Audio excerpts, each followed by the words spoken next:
Mort de Marion Game, Fabienne Cara fait une déchirante révélation sur le décès de l'actrice. Dans les colonnes de Télé Loisirs, Fabienne Cara, qui avait joué la belle-fille fictive de Marion Game dans Plus belle la vie, a fait une déchirante confidence concernant le décès de l'actrice, qu'elle a appris d'une bien triste manière. L'irremplaçable Huguette de scène de Ménage Scène est allée. Ce jeudi 23 mars, Marion Game est décédée à l'âge de 84 ans. Alors que des rumeurs, balayées par Gérard Hernandez, la disaient malade et peut-être même atteinte des Alzheimer, un proche avait affirmé qu'elle rencontrait des soucis de mémoire. L'actrice est morte de vieillesse selon sa fille aînée Virginie Ledieu. C'est chez elle, à son domicile situé en région parisienne, que l'ancienne compagne de Jacques Martin a rendu son dernier souffle.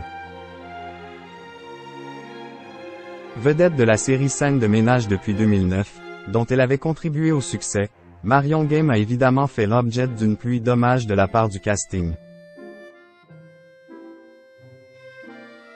Si certains, comme Audrey Lamy, Marion, Valérie Carcenti, Liliane, ou encore Gérard Hernandez, Raymond, ne se sont pas exprimés publiquement pour le moment, d'autres lui ont rendu des hommages bouleversants. C'est le cas notamment de David Morat, Fabien, Frédéric Bourali, José, et même Lou Denis Elion, Cédric, qui avait quitté la série en 2017. Fabienne Cara a appris la mort de Marion Game sur Instagram. Bien que son personnage des Huguettes est celui qui a véritablement fait d'elle une vedette du petit écran, Scène de ménage est loin d'être la seule série dans laquelle a joué Marion Game. Les fans de Plus belle la vie ont également pu la voir dans la peau des André Beauveur, la mère de Jean-Paul Beauveur, incarnée par Stéphane Hénon. Fabienne Cara, dont elle a donc été la belle-mère fictive, vient d'ailleurs à son tour de lui rendre un vibrant hommage dans les colonnes de Télé Loisirs. La compagne des Alain a fait une déchirante révélation. C'est en balayant son fil Instagram qu'elle a appris la mort de Marion Game. Ça m'a fait un choc.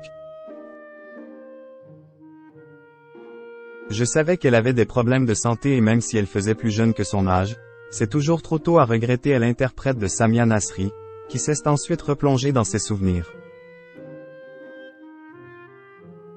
Je me suis souvenu d'un voyage en train au cours duquel je lui avais fait un coaching portable car elle disait que ses enfants n'avaient pas la patience.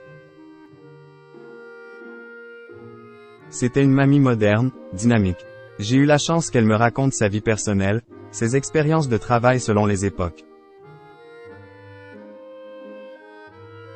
Des moments à jamais gravés dans sa mémoire.